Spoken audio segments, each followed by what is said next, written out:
Hey there, moguls. It's me, Marshall Sylver, your personal millionaire maker. Getting very excited about my brand new show. 2 hours a day, 5 days a week. I'm going to broadcast live to you. In the first hour of the broadcast, I'm going to give you content, information for better sex, more money, emotional, mental, physical, and even spiritual power. I'll also invite some of my cool multi-millionaire and billionaire friends onto the show to give you more direction, more advice, more strategies and gambits for having it all. The second hour is what I'm most excited about. It's when I get a chance to chat with you. Yes, you. Where you can call in, talk to me, ask me questions. And if you say the secret word of the day, you could win $5,000 cash. At the very least, if you're the most interesting call of the day, you could also win 10 ounces of freshly minted Marshall Sylver 999 Fine Silver. All of that and more. Brand new Mercedes-Benz sedan or SUV up for grabs. My personal Rolls-Royce Phantom up for grabs. All the knowledge to get everything you want and so much more. All you got to do is log in to the show to get information about its release coming up. 2 hours a day, 5 days a week, coming to you live from the bunker right here at Studio Money. I'm Marshall Sylver, your personal millionaire maker. Let me bring in our hypnotist, Marshall Sylver. It's Marshall Sylver, ladies and gentlemen, the world's fastest hypnotist.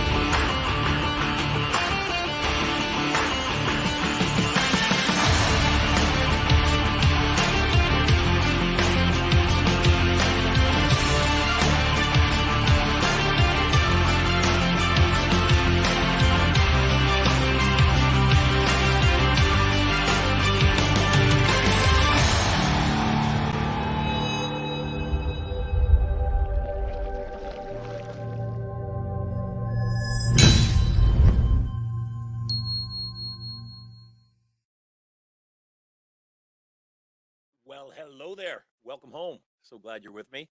It is episode number 15, 3 fives, 5 cube. And I'm excited. We have given away, at this point, 150 ounces of pure silver. We're about to give 160 ounces away today.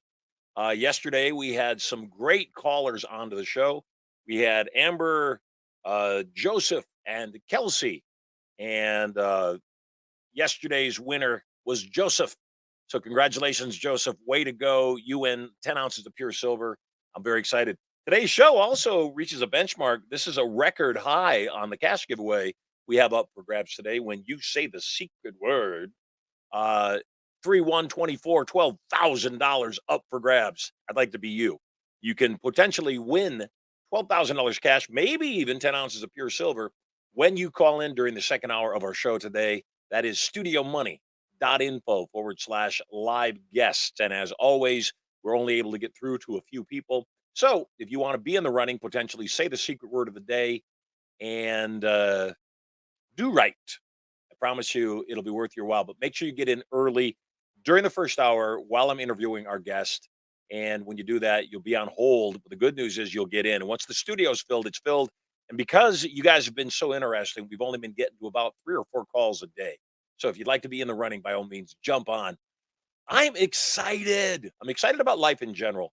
I am so grateful every single day that you tune in and you are with me and you give me a chance to impact your life. Our life is made up of the people we interact with. Everything that we want that we don't have, we are going to get from other people. And even if you don't like people from time to time, it's important that you love all people. And the people that do best in life are people that recognize that we're in this together and together we got this. And those people are the kinds of people that end up winning in every single area. They have happier lives, they have healthier lives, they definitely have more profitable lives. The gentleman I'm about to bring onto our show today is not only personification of exactly what I just described. This man is also a great friend, and Tom Beal is known to many as the Simplifier. He is the mentor to mentors. I met Mike many, many years ago. Excuse me, I met Tom many, many years ago through a guy named Mike Phil. And when Tom came into my house, we chatted about a lot of things. He stayed there for a while. Tom is a veteran. He is a Marine veteran. He is a phenomenal human being. He's a great guy. Please welcome to Marshall Sylver Live, the Simplifier, Tom Beal. Welcome home. Marshall, it's so good to see you. Thank you for having me on today. And as you can see, since we chatted last, I've been moving to St. Thomas. So that image behind me is my view over the computer here. So the island that my head's kind of blocking is the island that the co-founder of Google owns. Larry Page owns that island behind my head there. So that's my view every morning to make me make today great. As you know, my mantra and what I like to pass on to people is just seize every moment, just like you talked about. This journey's I love brief and it's awesome. So thanks for having me here. You are very welcome. The island, I didn't know that. Number one, I knew that you had gone down to the British. You're in the British Virgin Islands. U.S., St. Thomas, United States Virgin Islands. Yep. So does Larry own a couple of islands down there? That island behind my head is Hans Lalick, and then little Hans Lalick is behind it. So it's a combo. So Hans Lalick and little Hans Lalick. Yes. So it must be Sergey that owns the island right beside Necker. Okay. Yeah, I probably. know that it's either Larry or Sergey that owns the island right beside Richard Branson's private island. Because when I was down in Necker Island, Branson needed to get off the island to go back to the mainland, and he didn't have transportation. So he called up his neighbor, and I think it's Larry. I think he owns another island down there. He called up his neighbor and said, "Hey, can I borrow your helicopter?" And I remember when he was telling me that story and it happened, I thought, yeah, that's rich people challenges. Can I borrow your helicopter? Exactly. I need a lift. Can I borrow your helicopter? What a great thing. Hey, Love so it. let's start there. What prompted you to move down to the Virgin Islands? It was a interesting twist of events. So my amazing partner of 12 years, Wanda, and I decided to break up. So we talked about it from January to May of last year. Should we stay together or do we part ways? And after the discussion, we decided to part ways. My sisters have lived here in St. Thomas for about 18 years apiece. So I hadn't told anybody personally or professionally that we were having those discussions. So when we finally made that decision, I called my sister. I said, "Hey, if I came to visit you in St. Thomas, would I stay at your house or is your rental property available?" And her rental property had been booked for 10 plus years. It happened to be available. I said, "Well, no longer anymore because I'm going to be renting from you." So it was just serendipity of the twists and turns of life that I ended up here. And it's kind of where I needed to be in that get regrounded, to figure out what the next best chapter of my life is all about. And it's a great place to do that here in St. Thomas. So that's what brought me here. What makes it great? Why are your sisters there? That's a great question. My one sister moved here first about 18 years ago. She came here on vacation from college. She came on like a spring break trip and she loved it so much. She ended up dropping out of college and working here as like a bartender. And then so my sister and I would come down and visit on occasion. And my other sister, who I'm now renting from, is a physical therapist now, but she was in school for physical therapy, all those years ago. And she met a local physical therapist who she ended up buying this guy's business. So he had a 20 plus year physical therapy practice that my sister bought. And so she runs her physical therapy practice here in St. Thomas. And my other sister works at a very amazing not-for-profit called My Brother's Workshop, which helps the the more at-risk children on the island learn trade skills. So learn to be an electrician, a woodworker, a cook, and teaches amazing skills to these kids here on the island. So that's what my sisters are doing. And it's nice to be home with my family. My mother birthed 3 kids. I was the first. And then my 2 sisters came 10 and 12 years later. And now we're all here on St. Thomas. It's pretty wild. Well, that's awesome. It's always awesome for family to be together. Hey, I got a question. Do you ever feel that it's treacherous outside of the mainland U.S.? Do you ever feel that it's dangerous to be down there in the Virgin Islands? That's a good question. Yeah.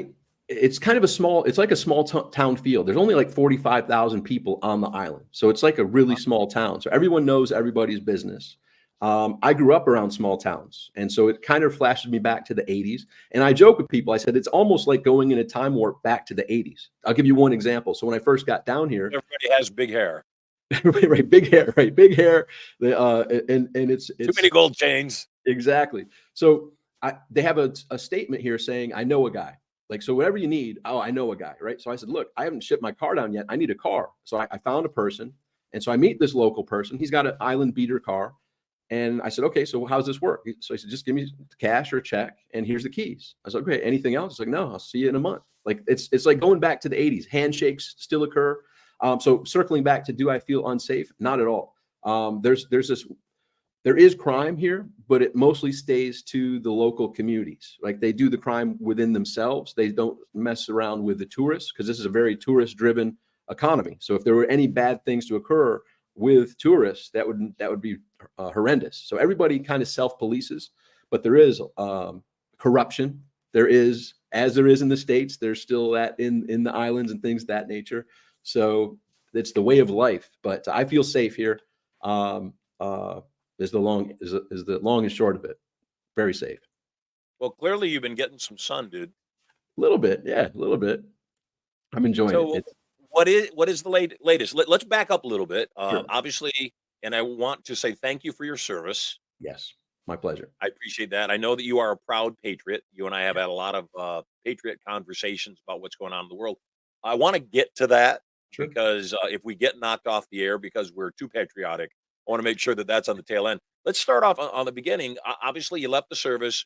I met Mhm. you through Mike Bilsame. Correct. And for those that don't know who Mike Bilsame is, he's a phenomenal marketer. He Mhm. has launched a number of software platforms. The current project he's working on is called Groove Mhm. and all the Groove products. Tell me about yourself. Tell everybody that doesn't know who Tom Beal is, what your claims to fame are.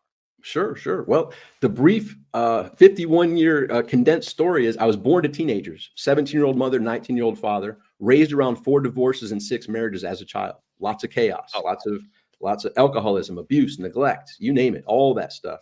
Uh, had clothes that didn't fit, just a very poor upbringing, but I had love, right? So I'm not saying that to like, I was really fortunate to have the family unit support my teenage parents and support me growing up. So it was a really amazing experience. Through that, I became a top athlete, a top wrestler. I became a national bicycle champion. And then I went into some sales before the Marine Corps. Sold Cutco cutlery and became number one in Cutco cutlery. Vector marketing, that was wow. cool. And Yeah, and that's a lot. it was amazing training that I learned at 18 years old. That was great. And then through a weird twist of events, ended up I would hire almost every single Cutco yes, salesperson I've ever met. Their mhm, training program must be insane it, because their people are good. yeah. Well, and a little side note on that, I was the number one in my region, and I really just followed to the T the training. The training was so phenomenal. And the thing that was eye opening for me was people that were friends that were not having success were curious as to how I was. So they would come ride with me to see how I was doing it, and they were in shock, saying, "Wow, you're just doing it by the script." I said, "Yeah, like the script works." But when you do it by the script, just like we watch movies, you don't know they're acting out a script. The movies that we see, those are actors who are acting out a script. Scripts are powerful. You don't want it to feel scripted, but when you study it well enough, you are following the script, but people won't know you're following the script. So then I went rode with them, and I was like, "Whoa, you're not following the script at all. No wonder you're not having any success. You're going on a tangent and making up stuff as you go." So anyhow, that's powerful in, I mean, the business that you've been in and I've been in. Scripts are powerful. Yep. Yeah, that's everything. And I Yep. just wanted to mention that I have some hypnotist friends, stage Mhm. hypnotist friends. And I remember one of them asked me, how many routines do you have? Mhm. How many, meaning how many bits of business inside of your hypnotic show? How many routines do you have in your repertoire? And I said, I've got 12 routines in the show. Mhm. And he said, yeah, but how many do you have in your repertoire? I said, 12. I said, how many do you have? He said, oh, I've got 3,500. I Mhm. said, that's a long show." He said, "Oh, no, I don't have them all, but I rotate them in, I pull them in, I pull them out." And he said, "Don't you do the same thing?" I said, "No, I don't at all. In fact, my show is the exact same show I've been doing for 20 years because it's as good as I can make it. If Mhm. I could make it better, I'll make it better, but I'm not gonna change it just for the sake of changing it and doing new material because every single time I do a show, it's all different subjects." Mhm. And so I think a lot of times people don't realize I went and saw Robin Williams in Mhm. concert, and I loved Mhm. him. Loved him Mhm. so much, I went and saw him 2 more nights in a row, so I saw him 3 nights in a row, and he appeared to be the world's greatest improvisationalist. And when I Mhm. saw the show 3 nights in a row, I realized that while that may be true, his show was not an improv. And everything in the show, from when he accidentally spilled the water Mhm. to how he was interacting with somebody in the front row that seemed to be some random guest, Mhm. everything was scripted. And Mhm. so, that idea of rehearse, review, revise Yep. is especially sound. So, Mhm. taking that idea of understanding scripts and understanding marketing, Mhm. tell me where did that take you after Cutco? So then a weird twist of events. I was someone in high school who never even took the ASVAB. Like I was not a military person at all. I was actually kind of seeing through the stuff at a young age, but through some twist of events, I'm at the mall. I'm working at a factory. I'm remembering how this was. So I was a national bicycle champion. And with that championship team, we had sponsors. So I was getting free stuff, free LA gears, free clothes. Life was great as a teenager. Then in one of those marriages and divorces that my parents had, we lost the team, we lost the sponsors, and now I'm working in a factory with earplugs. So we went from signing autographs, at the shows to now I'm working with earplugs in the factory and not feeling the greatest. Like I'm like, wow, my life, how to end up here? So I got a part-time job at the mall, and while I'm working at a clothing store in the mall, a Marine Corps recruiter came by and asked a simple question: "Are you happy?"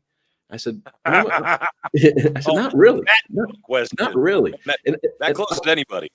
Are you? And at that moment, I was thankful that I was honest to express to him, no, I'm actually not that happy right now. I'm working in a factory with earplugs. I'm working this part-time job.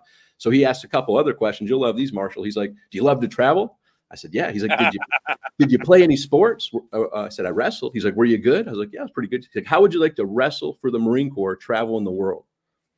Come on, as the millionaire maker, that's an irresistible offer. That's a good close. I said, that's a good offer. I said, let's do it. So within weeks from that conversation, I took the ASVAB, I aced that. They said I could pick any MOS I wanted.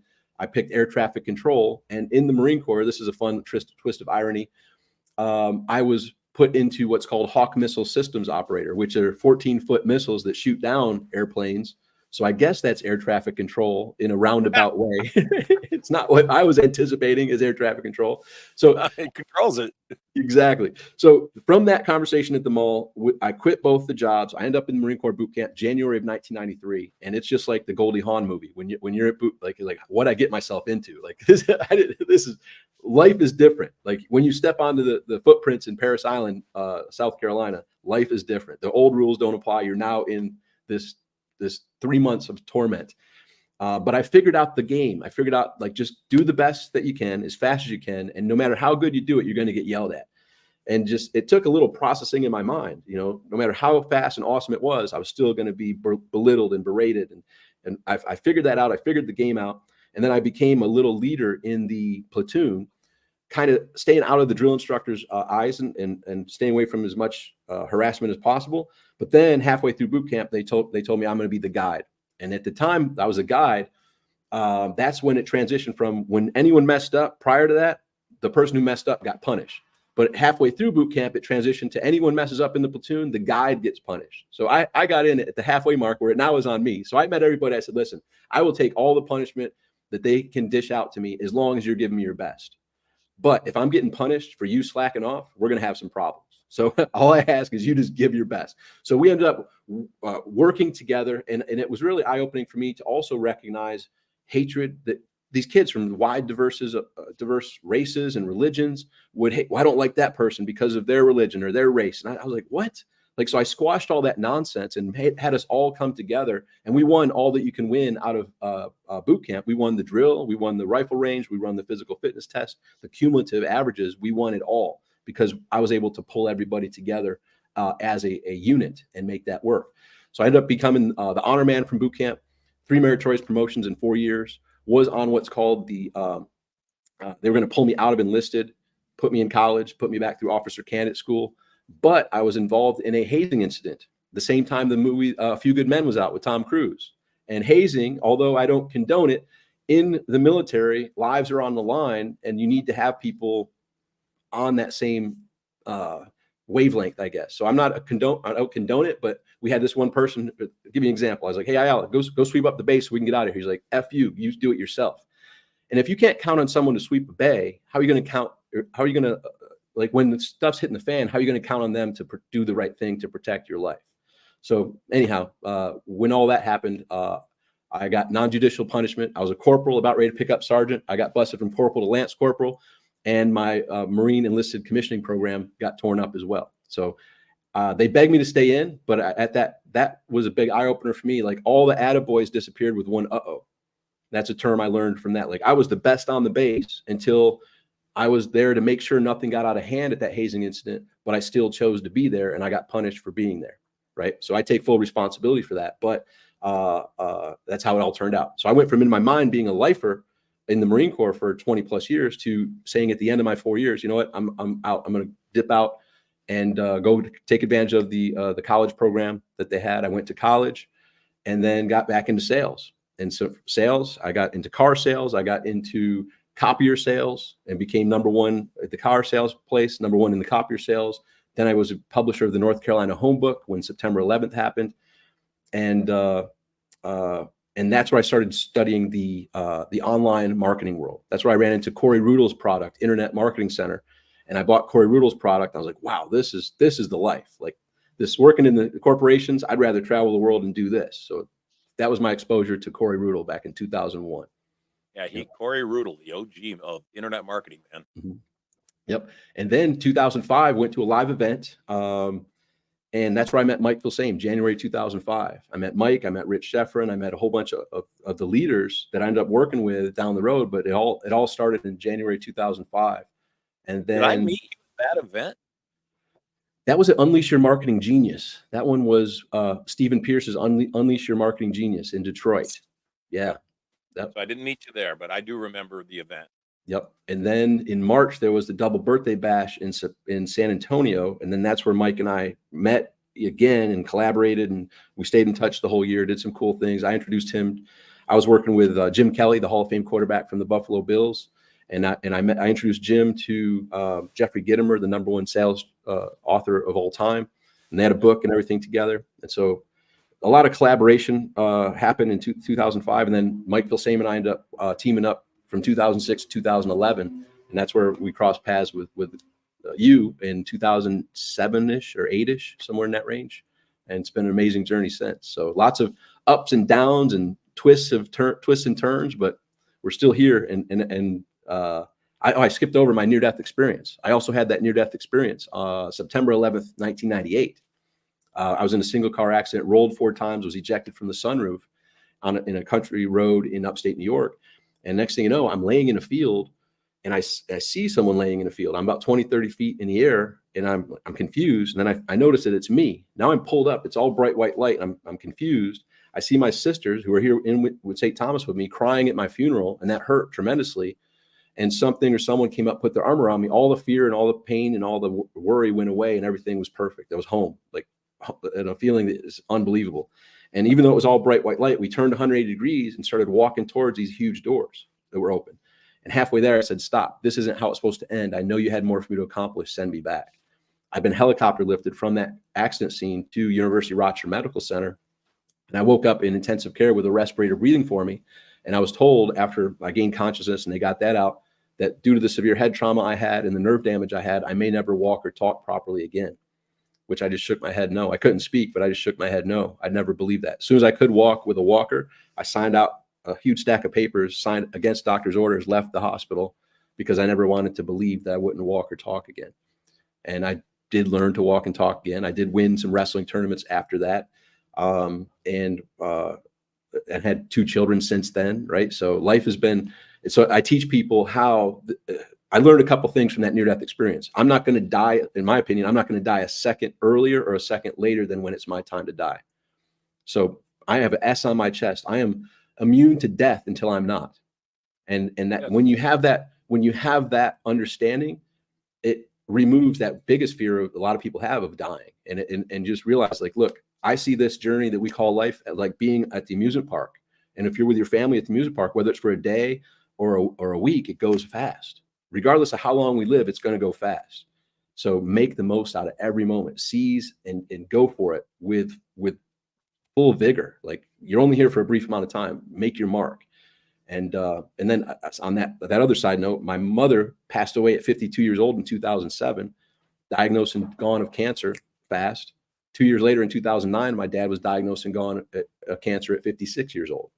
So between my near-death experience, losing my 2 parents, and all the other deaths of friends and family over the years, it's given me that perspective of, like, go for it. Live fully and unapologetically. Get clear on where you are, clear on where you want to go personally and professionally, and go for it with vigor. Clarity is the key. Yeah. So that's a lot slammed into the who am I type of story, but it's been one heck of a journey. And crossing I, paths with you and others has been super amazing. as long as I've known you, I didn't know that the near death story. I'd never heard Yeah, that. yeah, that's a powerful one. That is a Yep. powerful one.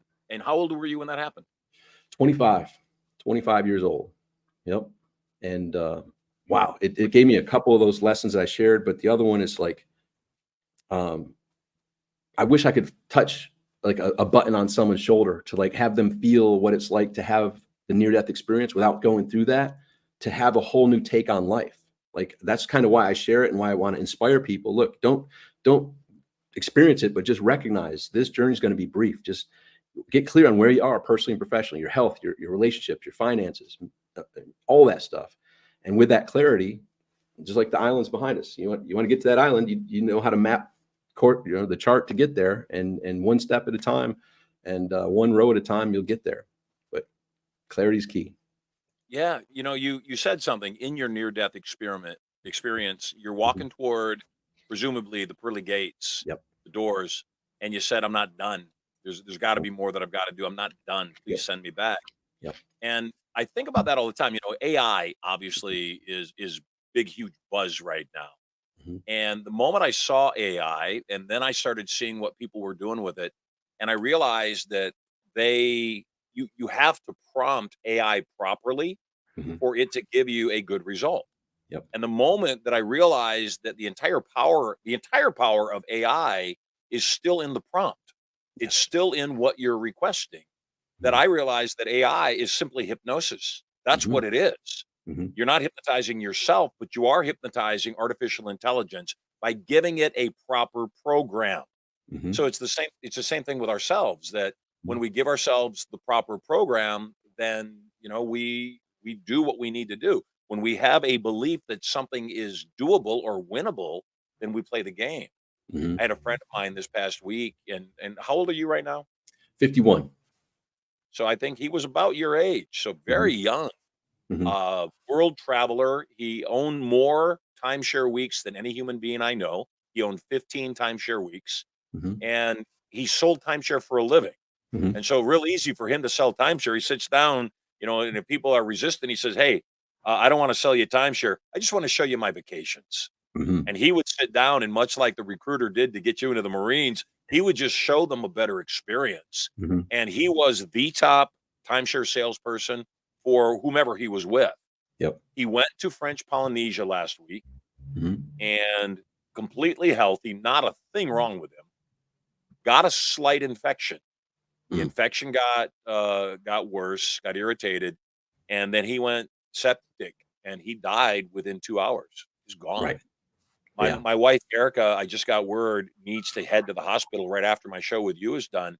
Mm. And, same thing, that the moment that we heard our friend Dean died of an infection, suddenly, completely healthy guy, once again, it's like it rattles you to the core, like that Yeah.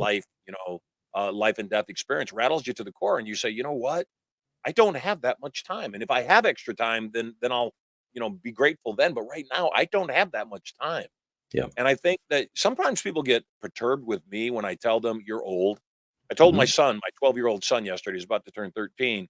We were talking this morning about him, doing broadcast and doing digital media and his YouTube channel and such. And I said, you need to post more videos. He said, yeah. And he kind of hemmed and hawed. I said, so when do you suppose you'll do it? When you're dead? He said, I Mm. got plenty of time. I said, that's at least what you think, but we never know, do we? Mhm. And I could see it sinking into his brain that Mhm. maybe we don't have a lot of time. We Right. don't know when our moment is. Tell me, what are you doing these days? Obviously you consult for a lot of marketers. You did some consultations for me. You're a Mhm. brilliant man. What makes up the majority of your time and your efforts these days?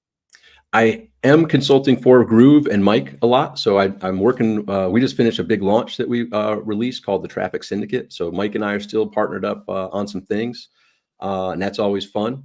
And I consult several other people, and I help people become consultants, learn how to become consultants. So most of my clients are already highly successful, and I love helping them refine their health, relationships, and finances, getting that to the next level. But I also have that desire to reach back and help the people with the dreams, like that don't have the success yet. I put them on a path to where eventually they can make it to that level where they can engage with me at that higher level of consultation. So one of my clients actually owns the consulting business that trains people how to be coaches and consultants. So it's a Which perfect, one is that? that's focused. Carl Bryan. Yeah, I think you know Carl Bryan. Yeah, so he was one of my clients for years, and I saw him building this years ago, and he built this amazing foundation. That's in essence the way I call it. It's like a white label coaching business. Like it takes whoever the person is, you implant your personality, your experience, and your perspective, but all the foundation and all of the stuff is there for you. So it saves you all that time and years of creating all that to just plugging into it, modifying it to your personality, experience, and perspective, and becoming out of the box a business consultant, a business coach. So it's kind of cool. And So Carl's living down in your neck of the woods now. yeah, Turks and Caicos. Yep, we're both island Yep. boys now. Yeah, yeah, we were chatting yesterday. He's a good dude. He's a good dude. Tell him I said hello. Tell me more about Traffic Syndicate, what you and Mike are up to. Yeah, the Traffic Syndicate is an unusual release. And I say unusual because I was going to say nothing like it is in the marketplace, but there is some similar stuff in the marketplace, but most of those are $25,000, $50,000 or more. So this is a way to get that level of traffic training. There's like 17 courses inside there to help people use the tools that are available in today's day and age to get the proper qualified traffic to your sites, to your offers. So there's already trainings there, but then it also includes weekly new live trainings that are valuable, but also get your questions answered. And then it has 3 meets in Boca Raton, 3 meetings in Boca Raton per year at the Grooveplex, which is plugging into Mike's $25,000 mastermind, but adding 2 days prior to it. So 2 days of traffic training, 2 days of the collective mastermind, and then a fun day for the 5th day. So it plugs you into a 25K mastermind, and it's traffic training galore. It's really powerful, and it worked out really nice. It's amazing to see the high level people that joined and how eager and excited the community is already. So pretty fun. Yeah, traffic's everything. Yeah. What people don't realize, if you don't have customers, you don't have a business. Right. Mm-hmm. Who's best in the world at traffic?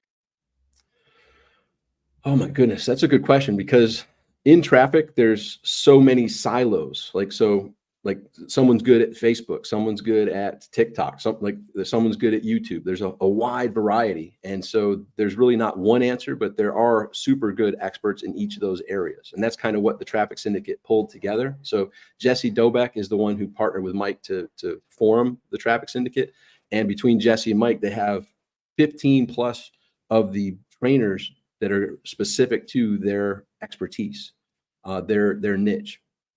So is a cumulative, collective wisdom that comes from learning from this person, it's you choose your path, and first is identifying which path has your ideal clients, right? There's not one size fits all. You need to know who the person is, and where are they? What is their product and service? What's the avatar of their ideal client? So all that discovery now of all the possibilities, what are you currently doing? What's working? What's not? Here's where we feel you could dive into to get more of your qualified leads and traffic. What is the product? Is Traffic Syndicate, has it been released? Is the product available? Yes. What's the price point? The trafficsyndicate.com. And it has various price points. It's $5,000 for the main package, but there's virtual options, so people can get in at $999 and have another payment of $999. So 2 payments of $999 will get you in and you don't attend the live 3 times per year meetings, but you can attend them virtually. But with the $5,000, you can go to the live events. And they can find out more about that at trafficsyndicate.com. The trafficsyndicate.com. The Traffic Syndicate. Yep. We'll pop that URL up there so people have that as well. Cool. So you mentioned you're obviously working with Mike Vilsame. You guys are doing that product at that site. What else are you up to? Because I know that you work with everybody.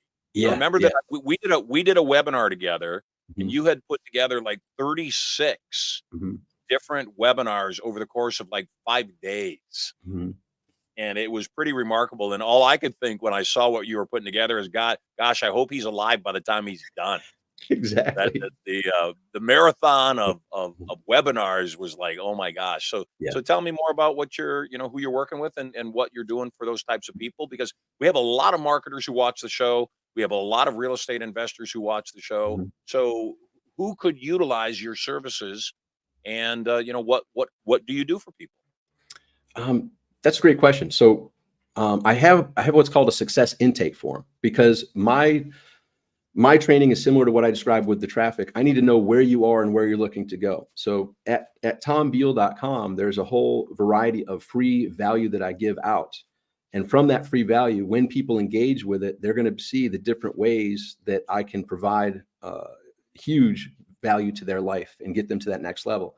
My ideal clients are already highly successful. And I was actually talking with Carl about this yesterday, and we had some fun. And you'll get this, Marshall. Like, a lot of the people have far exceeded their wildest dreams. Like, they started a business, they hustled, they grind, they gave it their all, and now it turned into a huge success. And now they've got the resources to do what they want, when they want, where they want, with whom they want. But in many cases, they did that through a workaholic type of mentality. And what happened is they've neglected their health, they've neglected their key relationships, personally and professionally, and they have the money, but there's that emptiness, there's that deep dark feeling like, great, I'm successful, but my wife hates me, my kids don't know me, and I'm unhealthy and I feel like crap. Like, and from the outside, they look like they have everything. And when you peel that back and you look behind the curtain, you see that I'm of the belief that nobody is even tapping into the close to the full potential that they have. And I know that's what you do with your hypnosis and just your brilliant guidance. You help people unleash the amazing version of them that sitting latently undiscovered. So I help people through the success intake form. They ask themselves some questions that most of the time they haven't asked, and now they can have some epiphanies and gain some clarity on where they are and where they're going. And that word clarity I brought up several times. That's really my strength and my gift, is I help people get clear on where are you personally and professionally, and where are you looking to go. And when you know those 2 points, I mean, it's like in your GPS, you need those 2 points. Where are you and where are you looking to go? When we order food, what do you want? Like, a lot of people have lost that specificity in their life of where am I and where am I wanting to go. And that kind of goes back to the life is like the greatest amusement park in the universe analogy that I shared. When you're at the amusement park, you're not sitting around complaining about politics or complaining about, you're maximizing the day that you have. Like, this day, we're here at the amusement park, and the real thing, at least when I'm there with my family, we're asking, what's next? What's next? What's next? Continually. So in your life, I help people remind them to get clear, what's mine to do now, and continually, what's next, what's next, what's next. And with that clarity, you become calm, cool, collected. You live a life by design. You live a life that's uh, uh, you're making the most of it. You're living fully and unapologetically, living your life by design, not by default. And that's what I get massive joy from helping the boohoo, the rich person's problem of they're wealthy, but they don't have that happiness, that burning desire, that drive. And I help reinvigorate in that them. And that's that. So many of them, they love that drive, they love the challenges, but then when you become successful and you sold a business or whatever, it's kind of like the Al Bundy talking about the high school football game. We threw 4 touchdowns in one game.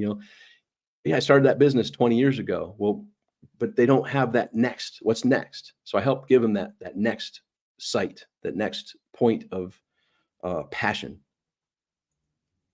Can we do a little experiment here? Sure. And again, I want to ask, and if I'm putting you on the spot, I apologize, and you can, kick my butt, which you clearly can after we're off the air.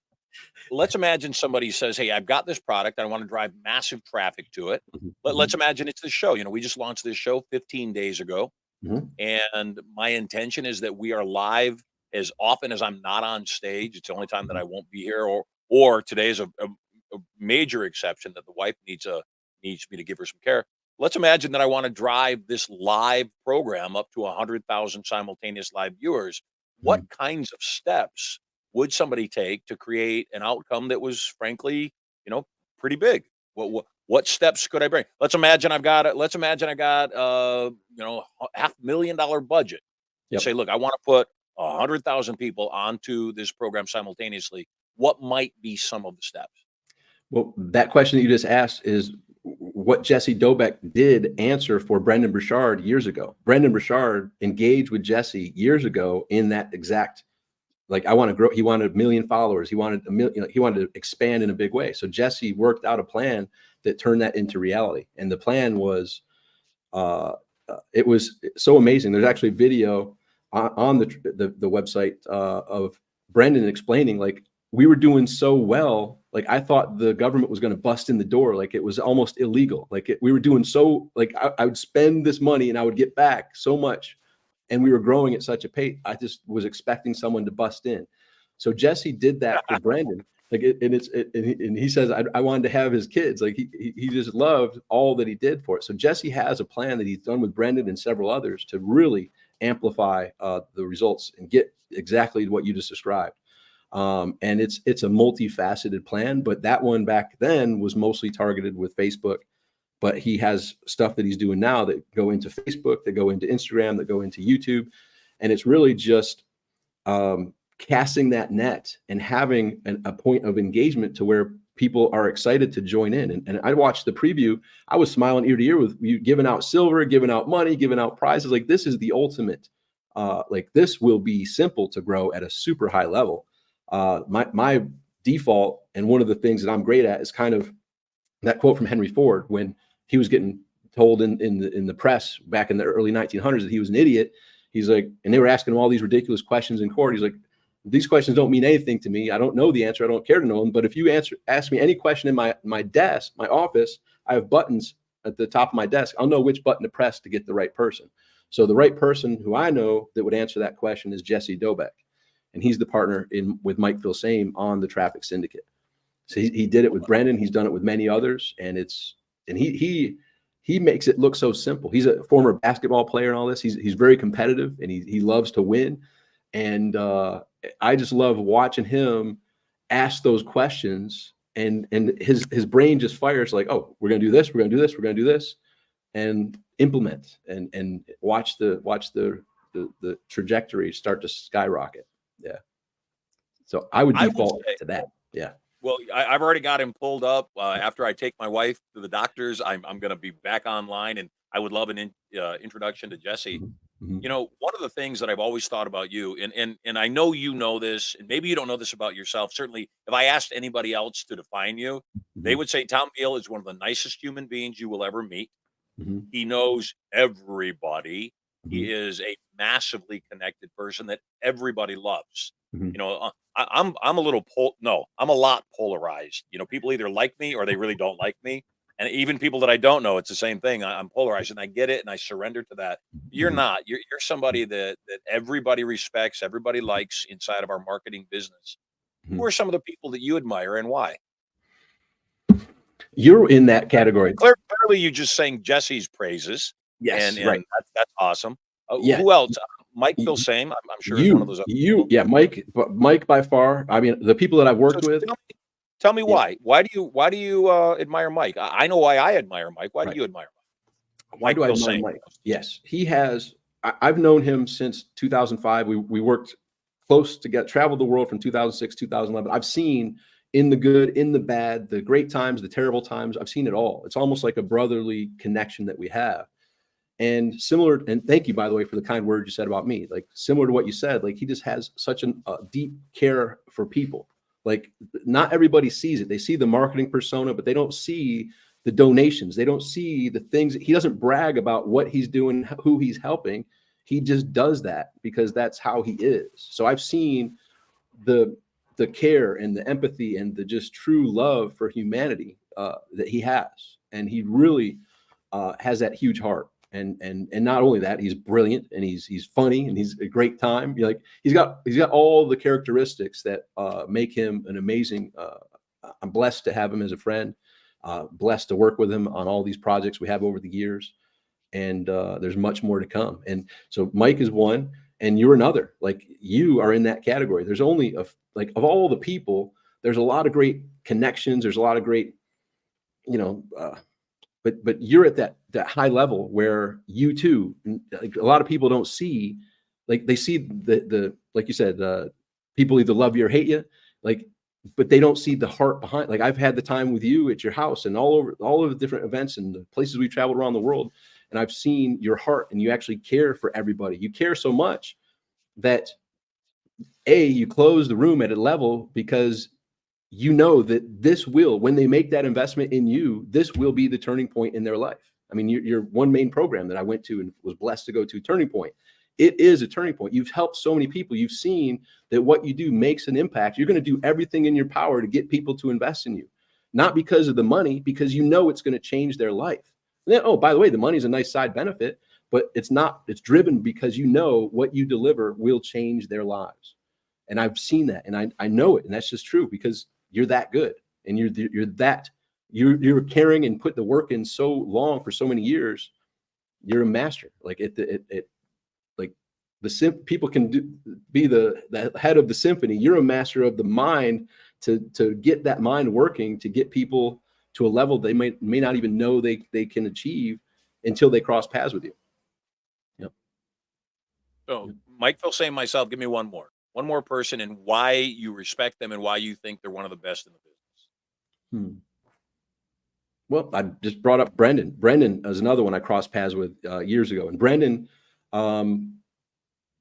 is the type of person, and I try to emulate where I'm going with this. Like when you're talking to Brendan, there is nothing else that exists in his world. Like he is engaged, and it's focus, and you just know that he is all in this conversation. It doesn't matter what's going on around, he's there, and that presence is a gift. So Brendan also comes with that huge heart, super caring man, super amazing, talented individual, but it's driven by his just love for humanity and wanting to help people so badly.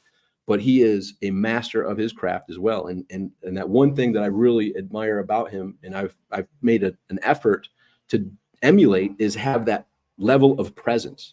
Because we all know when someone's talking to you and they're fiddling with their phone and stuff, and how that just, they're not being present with you. But to give that gift of presence, that's one thing that I admire in him and have tried to emulate in my own being and presence. Give that gift of my presence to the people that are important to me. Sure. Hey, in the last few minutes that we've got, I wanted to talk about current world circumstances. Yep. And kind of get your take on it. Obviously, you're down in the Virgin Islands. Mm-hmm. Sheer chaos going on in the 48 and the 50. Just Mm-hmm. insanity. What are your thoughts on our current circumstances, and where are we going? What's going to happen? Are we going to have another election this year, or is the election going to be completely frozen? Because that's a possibility. It's a great question. And the reality is, at least from my perspective, I was willing to lay my life on the line to protect our freedoms and to protect and defend the Constitution against enemies, foreign and domestic. And I remember when I was so young and naive, I even wondered why, when we took the oath, did we have to say "and domestic"? I didn't even know why would there be. There's no need for domestic. Like who in our United States would want to harm the Constitution? Well, as I grew less naive and more aware of how things are working, sadly, it's been generations before I was born that it's been a propaganda, and it's been the Wizard of Oz. Like we grew up thinking what was true was not true, and it had been more clandestine. And I remember when I was younger, the stuff when Reagan and the Iran Contra and this stuff, like, right. I mean, wait a second, like, wait, we're giving guns, like all these backdoor deals and all this stuff has been going on for generations and generations prior. So now it's transitioned from being clandestine behind the doors to right in our face. And they've begun to start taking our liberties and freedoms and our rights, our freedom of speech. I remember hearing about book burnings and hearing about CDs and tapes and all that stuff being burned a long time ago. Well, we're now dealing in reality being rewritten in real time. So where is it going to go? Anybody knows. It's the way that I see it. It's almost like a sitcom. It's a script, and we're not writing the script. What we see is just a story being told on the TV and all the propaganda that's occurring. So who knows what the reality is? But it is interesting for me to see this. I never thought we would be at this stage in humanity, right? And I remember also thinking a long time ago when I heard the statement in elementary school and such that give me liberty or give me death. As a child, I was like, well, it couldn't have been that bad. Just play along, just go along with it. It's not that, it can't be that bad. Until we fast forward to now, and I get it. Like, yeah, give me liberty or give me death. I will live my life fully and unapologetically. I will be me fully and unapologetically. And I want you to be you fully and unapologetically. And I'm not going to tell you what to do or what not to do. Just don't harm other people, but don't be telling me what to do and what not to do. I was willing to lay my life on the line to protect the freedom of speech, even for people that I vehemently disagree with. It's their right to have that speech. 100%. And when you can just grasp that. So there's a lot of moving parts. I don't know where it's going to go, but I do know this war machine, it is a military industrial complex, and they want war. They didn't like when the previous president was in and didn't have any war during that time frame. Well, guess what? They got him out, and now look at all the wars. Yeah. And that's what drives the world, the economy. It's a war economy. And it doesn't have to be that way, but there are, it's a big machine in progress. It's like, yeah. It's in motion, and it's very hard to turn around, but it can be turned around by people saying no. I mean, it's the few people that are suppressing the masses. The masses just have to say no, we're not doing that. Yeah, I would agree with you. You know, the industrial complex funds both sides of the conflict. Yep. They fund both sides of the war, so they get massively wealthy whenever there's war. And all war does is destroy. Mm-hmm. War doesn't grow anything. It doesn't build anything. All it does is destroy. So when the people have lost their appetite for war, then the industrial complex funds the rebuilding. Yep. So as long as the industrial complex can keep us in conflict, yeah. And I would agree with what you just said, that, you know, part of our challenge is people that have good ideals and values, and people, in my opinion, and I don't even like the labels. You know, sometimes people label my ideology as conservative. And I think, how am I conservative if I don't like killing babies? Correct. How am I conservative if I don't think there's anything besides a penis and a vagina that would determine gender? How does that make somebody conservative if I think that I should be allowed to lock my door so that strangers that I've not met get into my house at night? It's no different than saying, no, I need to lock my country. I need to vet everybody's welcome. You just got to vet them and make sure that they're coming into the country legally. And obviously that's nothing of what's going on right now. And one of my beliefs, and I've said this all along, is that impolite people are always loud. And you know, the Karens of the world, and I don't even like saying that's not fair to anybody named Karen that's polite and a good, you know, patriot, but the people of the world that would throw drama at people and create messes out of nothing and create stink where none occurred, they're just loud. Yep. And I keep praying, and I pray that this show in its way does that it gives people confidence and courage to be able to speak up for what's right, to be able to, you know, say, I care. Because you're right. You said this a little while ago about Mike Filsaime, and you were talking about Brendan Burchard, and, you know, the quality of those two people, and I'm sure many of the people that you interact with, is that they care. Mike Filsaime is one of my favorite people on the planet too, because when I was going through some particularly hard times, he was one of the few people that reached out to me, said, you know, hey man, I'm really sorry for what you're going through. What can I do? And so I think that is why things have gotten so bad. This whole deal with Trump in New York is insane. Everything's been insane with him, but this lawsuit, I just saw a news interview this morning that once again, all the legal scholars are saying the same thing. There's no victim. And if there's no victim, there's no crime. The banks are happy with Trump. The banks want to keep doing business with Trump. So how do you take a prosecutor and a corrupt judge, both a corrupt prosecutor and a corrupt judge, and give, I mean, even if they find him, to fine him $450 million, it's insane. It's my belief. Yeah, and my belief is that sometimes things have to reach a point of insanity before they'll reach a point of readiness for change. And again, you know, your deal is you're kind and you're polite. I'm not kind or polite. You know, I'm brutally honest. And so, you know, the last thing I want to ask you before I do wrap up this time, and I thank you so much for taking the time out of your day, and I know how busy you are because I know how many people you work with. One last thing, what would you advise people to deal with the the vaccines are coming out. They're filled with DNA. 1/3 of them is DNA. And now they're seeing people that their DNA has changed. Mhm. And we're talking, we're talking, that's capital crime. We're Yep. talking Nuremberg trial Mhm. kind of crime. Mhm. What do you say to people when it feels like the entire world as they know it is falling apart, and that everything they thought to be real isn't real, and they've got to wake Mhm. up and say, no, this is the reality? How do you deal with that kind of stuff?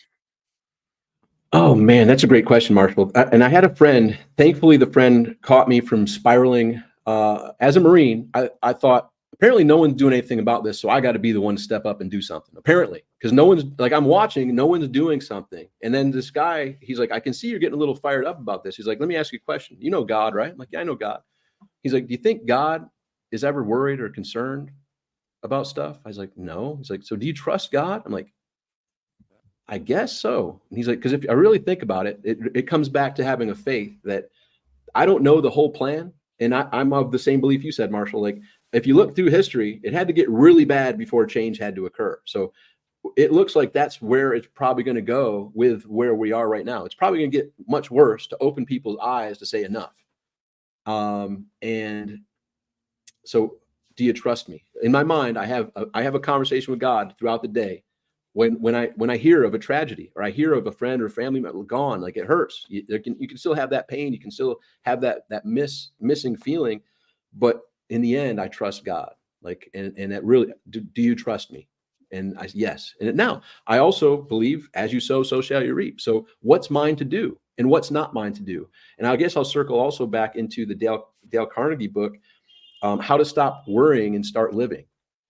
That's a great book. And in if you get caught up in this propaganda, which I would highly recommend, you pull back away from the propaganda machine. All of it, all that stuff is 100% propaganda. That will stress you out. The propaganda will. But in reality, what's mine to do? What's not mine to do? What can I do? I can control my thoughts, my words, my actions. I can stand up for what's right. I can speak my mind. It is my right and duty to say no. When it's a no, when I feel it's a no, it's going to be said, and it's a no. When it's a yes, it can be a yes. But have that courage to tune into your discernment. I'm touching my heart.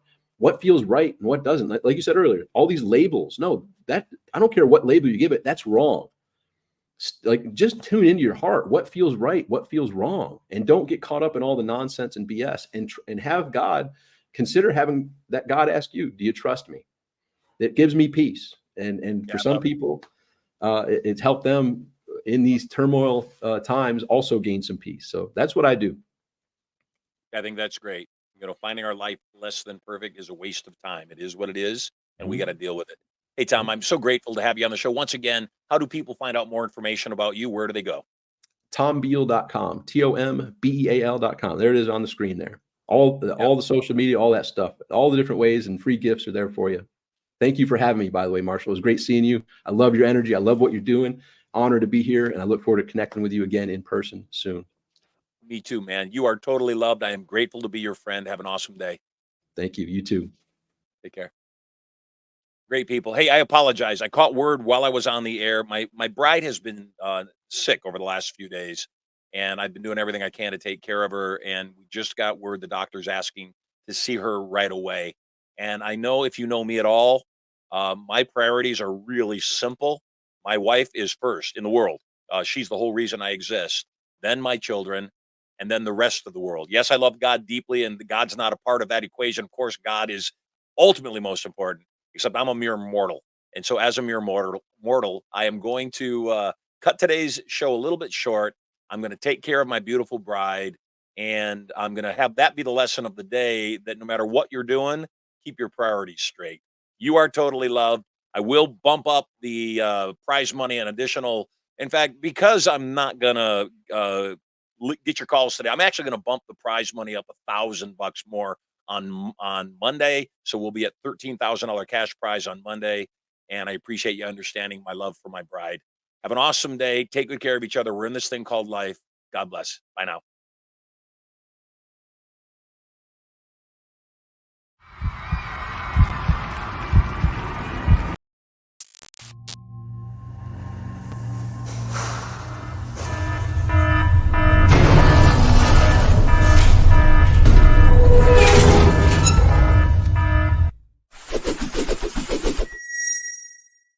Hey there, moguls. It's me, Marshall Sylver, your personal millionaire maker. Getting very excited about my brand new show coming up 2 hours a day, 5 days a week. I'm going to broadcast live to you. I'm going to give you content, information, emotional, mental, physical, and even spiritual power. I'll also invite some of my cool multi-millionaire and billionaire friends onto the show to give you more direction, more advice for having it all. All the knowledge to get everything you want and so much more. All you got to do is log in to the show to get information coming to you live from the bunker right here at Studio Money. So stay tuned.